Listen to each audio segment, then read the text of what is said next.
Oi, pessoal, tudo bem? No último vídeo eu falei um pouquinho sobre a experiência da minha primeira liderança. Deixei o link do vídeo aqui nos comentários.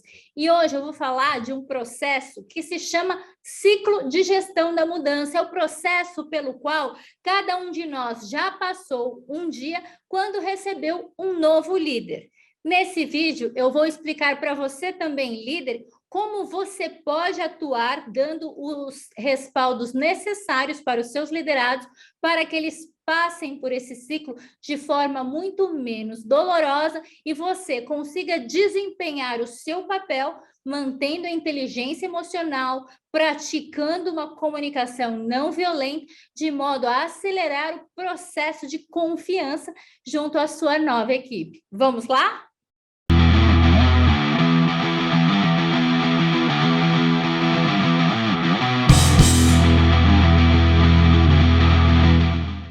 Bom, esse aqui é o ciclo de gestão da mudança completo. E agora eu vou apresentar para vocês cada uma das etapas. Vamos lá? A primeira etapa do ciclo de gestão da mudança que o seu colaborador vai passar assim que você assumir a liderança é o da negação. O que isso significa? Quando eles forem informados que você é o novo líder, nesse momento, eles vão ter um choque. Pera, como assim? Sabe aquela confusão emocional? Você não sabe se isso é bom, se não é. Você tem um pouco de receio da mudança, mas nesse momento você ainda não racionalizou ainda o que você está sentindo, o que você espera. Sabe quando você é pego de calças curtas? É exatamente assim que os membros da sua equipe, independentemente do grau de maturidade, vão receber a notícia de um novo líder. Existem aqueles que vão sair falando pelos cotovelos, existem aqueles que ficarão cansados, existem aqueles que, como não sabem o que estão sentindo, começam a perguntar pelos colegas. É o primeiro momento, né, em que eles ainda estão assimilando. Ao final do processo de negação, eles começam a racionalizar. Pera, mas por que contrataram alguém de fora? Ou se não, por que promoveram o Joãozinho, né? Tinha o Giovanni, que era muito melhor, se dá melhor com o pessoal.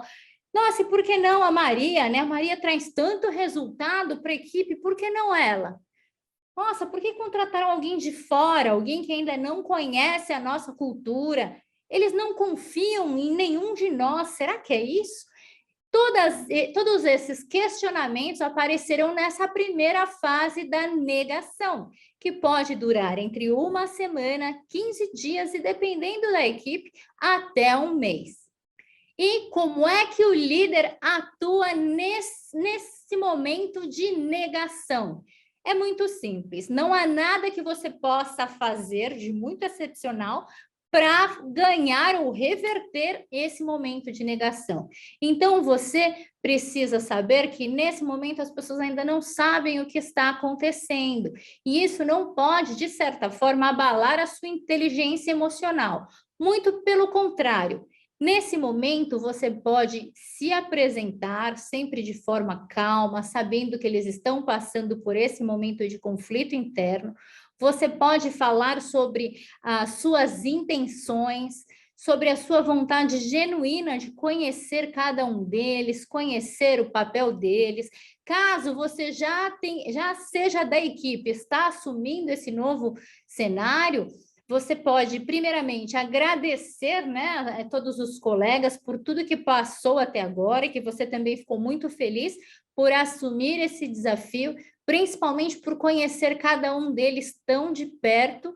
Informe que nada mudou, você continua sendo o mesmo colega, só que nesse momento, por você ter assumido um compromisso com a liderança, você, infelizmente, não conseguirá mais, né, trazer ali, fazer parte de de alguns grupos, né, e nem vai poder repassar qualquer informação delicada relacionada à empresa e até entre eles mesmos, né, mas que para eles ficarem tranquilos que você sempre vai liderar pensando no melhor para cada um deles, para que eles consigam atingir os objetivos profissionais deles e também para vocês atingirem os objetivos como organização, né? De acordo com a cultura, com a missão e com a visão estratégica da companhia. O segundo passo, né, a segunda etapa do ciclo de gestão da mudança é a raiva.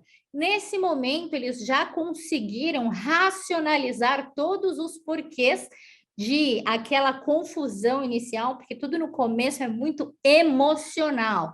Então, pode ser que a partir de uma semana, 15 dias, eles conseguem racionalizar todo aquele desconforto, que nada mais é do que uma resistência à mudança, e comecem a pensar, poxa, foi injusto, né? Foi injusto com fulano, cicrano, beltrano. Poxa, por que não fui eu, né?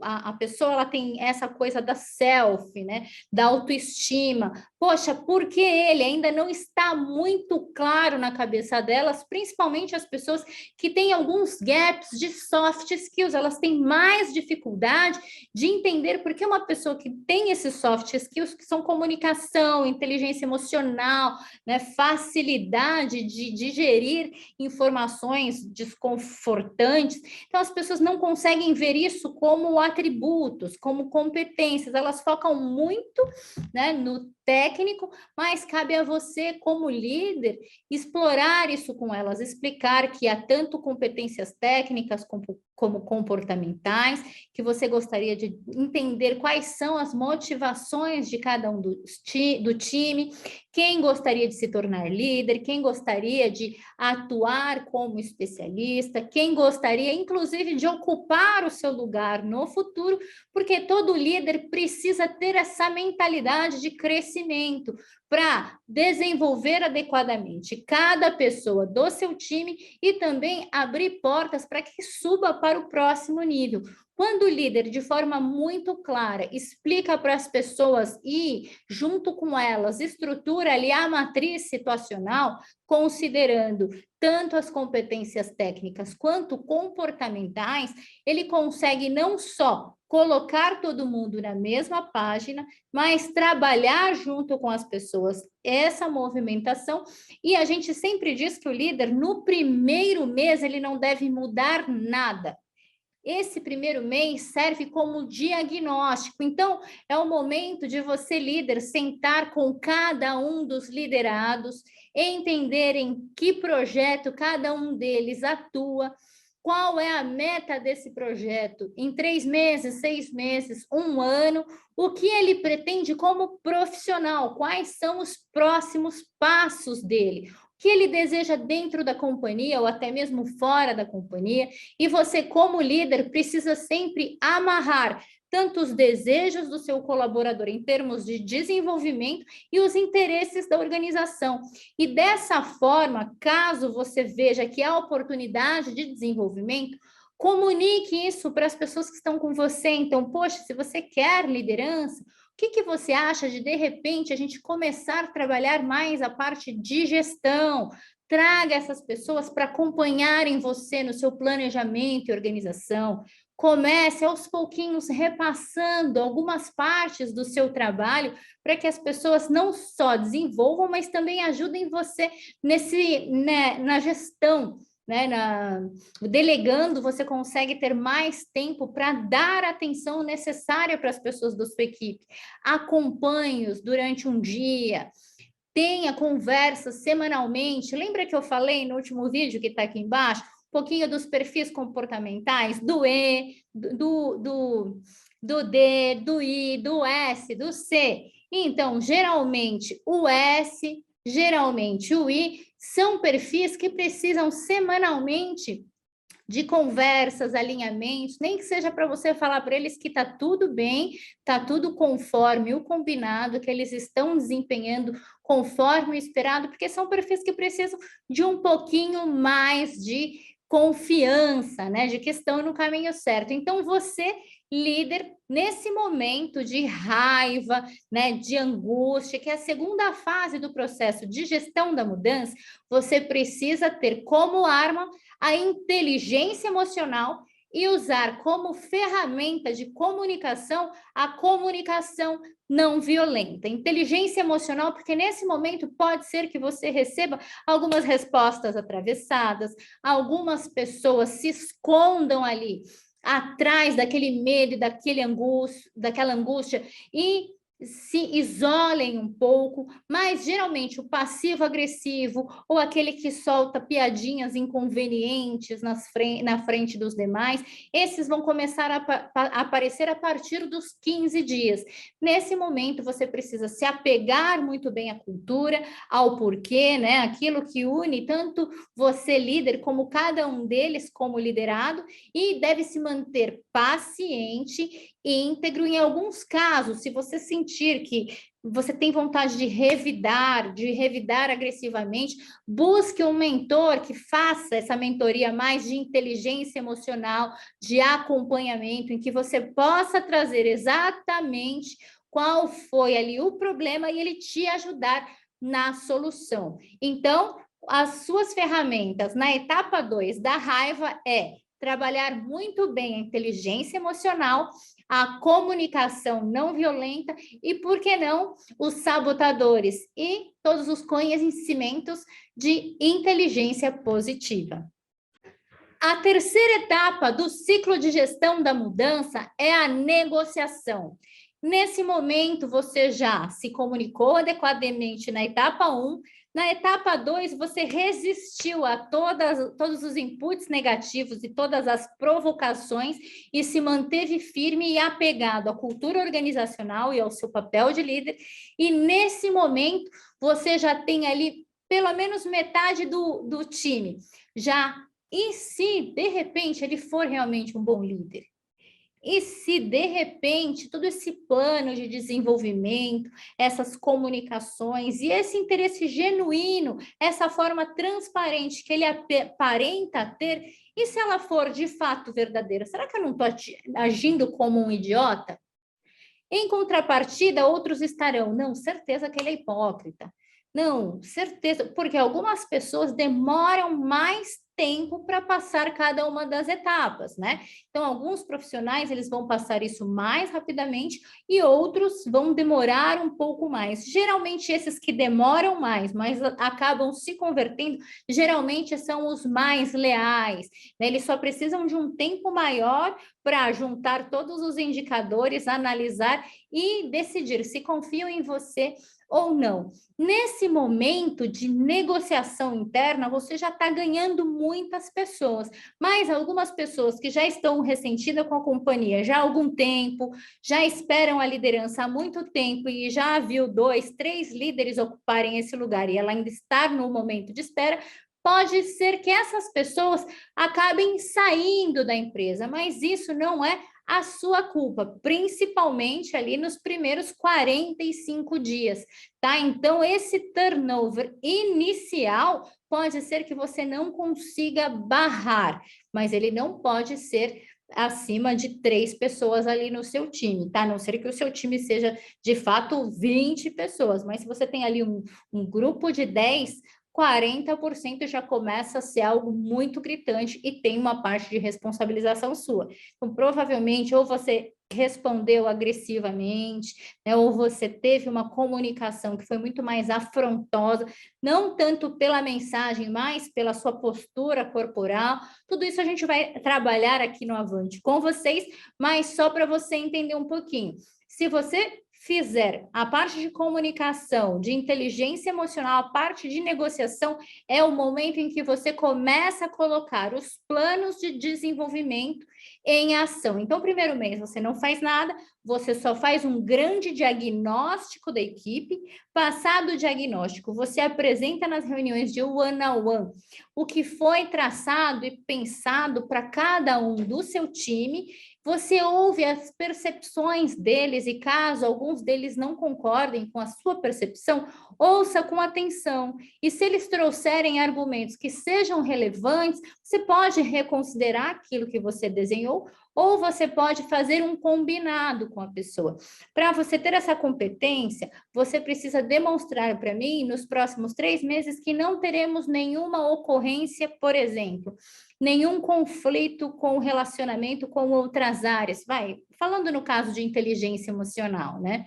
Você vai conseguir passar pelos projetos com menos atrito com todos os stakeholders, né? Você vai conseguir facilitar todos os processos internos nos quais você estiver envolvidos, e aí você precisa colocar com ele indicadores. Então, se ele atuar em 3 projetos, ele precisa de um total de 0 ocorrências em 3 meses. Se ele tiver pelo menos uma ocorrência, é sinal que, de fato, ele ainda precise ali de um plano de desenvolvimento para apoiá-lo nesse sentido. Se ele não tiver nenhuma ocorrência e em 3 meses, aí você vai ceder e dizer que ele realmente é, entre aspas, sênior em inteligência emocional, que provavelmente é uma competência importante para o próximo nível que ele deseja atingir.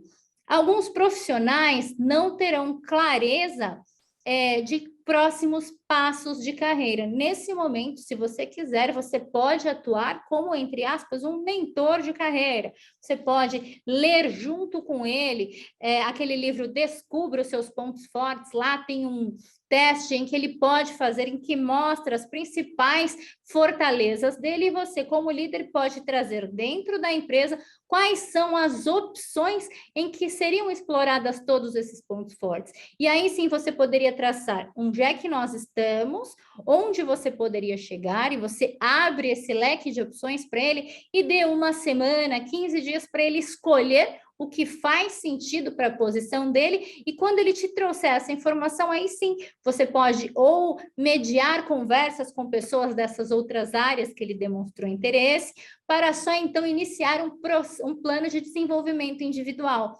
Lembre-se, o plano de desenvolvimento individual precisa considerar a pessoa que vai ser desenvolvida, porque não adianta nada você falar para ela, olha, vamos ler um livro se ela não gosta de ler. Né? Então, você precisa entender como é que ela gosta de se desenvolver. É por meio de filmes? É por meio de cursos? É por meio de TEDs? Se ela gostar de ler, bacana, você pode indicar livros para ela, e até podcasts, né, sobre livros. Uma coisa que o líder não pode fazer é ofertar experiências de aprendizagem pelas quais ele não passou. Por exemplo, olha, leia esse livro aqui, né? O coaching de $1 milhão, e no final ele termina a leitura, ele vem compartilhar com você, não, eu indiquei para você, mas eu mesmo não li. Não, é papel do líder continuar em constante evolução, em constante desenvolvimento, porque o líder, ele só é bom quando ele desenvolve pessoas e atinge resultados. Se ele não atinge resultados com constância, ou se ele não se importa em desenvolver, orientar e servir pessoas, ele não é um bom líder. Mas, para isso, a gente tem alguns planos que a gente pode auxiliar vocês nesse plano de desenvolvimento, principalmente pessoas que são líderes de 20, 30, 40 pessoas. Vocês vão precisar trabalhar muito bem a matriz situacional para que você apoie ali as pessoas que precisam a todo momento de um auxílio, e você precisa trabalhar o processo de sucessão, pelo menos um líder a cada 10 pessoas, porque dessa forma você vai conseguir facilitadores que vão auxiliá-lo diretamente nesse plano de desenvolvimento e na gestão da equipe como um todo. A 4ª fase do ciclo de gestão da mudança é a depressão. Nem todos os colaboradores passam por essa fase. Provavelmente passarão aqueles que estão buscando recolocação no mercado de trabalho e não estão conseguindo. E como é que você vai identificar essas pessoas? Geralmente, o desempenho cai, elas começam a atrasar, elas passam a não demonstrar tanto interesse durante as reuniões, elas não perguntam, pode ser que elas estejam bem envolvidas em fofocas, né? E as coisas cheguem a você. Você precisa manter a inteligência emocional, manter a comunicação passiva com essa pessoa em todas as suas interações, deve ser muito franco com ela e até ter conversas difíceis, e, se for o caso, ajudá-la mesmo a voltar para o mercado de trabalho. Por quê? Muitas vezes a companhia erra com os seus profissionais, e às vezes a pessoa está tão magoada, que esse processo é irreversível. Então, o máximo que você pode fazer é ajudar essa pessoa a retornar para o mercado quando ela já não acredita mais na cultura organizacional, no porquê. Daí, essa pessoa em estado de depressão, se você acolhê-la, se você ouvi-la, se você entendê-la de verdade, quando você ouvir uma pessoa na fase de depressão, pode ser que ela seja também agressiva com você. Acolha essa dor, não rebata. Se coloque no lugar dela. Você não precisa falar mal da companhia, mas você pode falar, por exemplo, que você sente muito, que você compreende, que deve ser muito difícil, de fato, vivenciar o que ela está vivenciando. E você pode até, inclusive, perguntar como é que você pode auxiliá-la, né? Mas sempre de forma muito genuína, porque o líder, ele precisa ser um bom líder, tanto para aquelas pessoas que o aceitam desde imediatamente, quanto para aquelas pessoas que têm um perfil mais distinto, que de certa forma seja agressiva. O liderado, ele não tem obrigação de se adaptar, né? Mas o líder, ele tem obrigação de acolher e ser o melhor líder. Enquanto essa pessoa estiver sob sua liderança, você precisa ser o melhor líder que você puder, certo? Então, nessa fase de depressão, você precisa acolher e, de certa forma, ajudar essa pessoa, mesmo se o objetivo dela seja sair da empresa, combinado? Passadas as 4 primeiras etapas do ciclo de gestão da mudança, vem a aceitação. As pessoas entendem que não adianta mais relutar, não adianta ir lá na Paulista fazer motim, que você veio de fato para ficar. Então, nesse momento, elas passam a querer entender melhor as regras. Muitas delas se arrependem de como agiram em todo o processo, podem vir a falar com você de forma clara que se sentem mal porque no começo sentiram aquele desconforto, mas que gostariam de contribuir com a sua liderança. E dessa forma, você vai acelerar o processo e a busca pelos resultados. Nesse momento, você pode escolher algumas pessoas para serem os seus braços direitos, sempre comunicando isso para cada um deles. Você pode pedir ajuda, inclusive para mentoria, para acompanhamento. Então, nesse momento, você vai entender todas as fortalezas do seu time, todas as fraquezas do seu time. É importante que lá na fase de comunicação você já tenha falado um pouquinho dos seus pontos fortes, dos seus pontos fracos e quais são os possíveis planos de contingência com relação a você. Nesse momento, eles já vão se sentir à vontade para falar, inclusive, dos medos. E então, é hora de você traçar mais fortemente ou readaptar os primeiros planos de desenvolvimento firmados com sua equipe e trazê-los para junto de vocês. Lembrando que com alguns perfis vocês terão mais afinidade, com outros menos, mas você precisa ser íntegro, justo e promover a mudança, né, o desenvolvimento de cada um deles com o mesmo comprometimento. E você, como líder, você precisa servir. Eu vejo muito líder aí que nos projetos mais significativos, nos projetos que têm uma visão, uma visibilidade maior, ele se envolve com uma pessoa do time. Não, o líder, ele é servidor.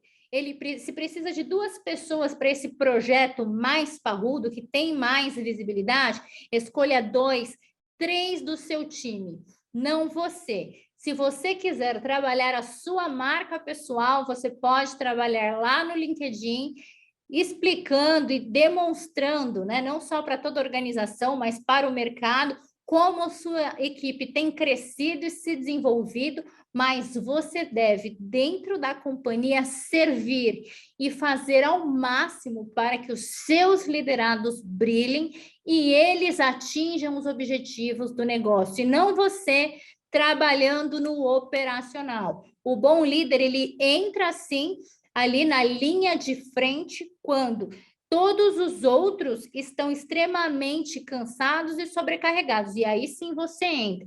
Mas você não pode deixar de delegar e sobrecarregar, porque senão você não será nem um bom líder e nem um bom operacional. Então, eu trouxe aqui o ciclo de gestão da mudança, quais são as principais atitudes que podem apoiar você na condução de uma nova equipe e, dependendo da sua postura e da maturidade dos seus colaboradores, esse ciclo terá fases com tempos muito distintos. Isso também depende do tamanho da sua equipe.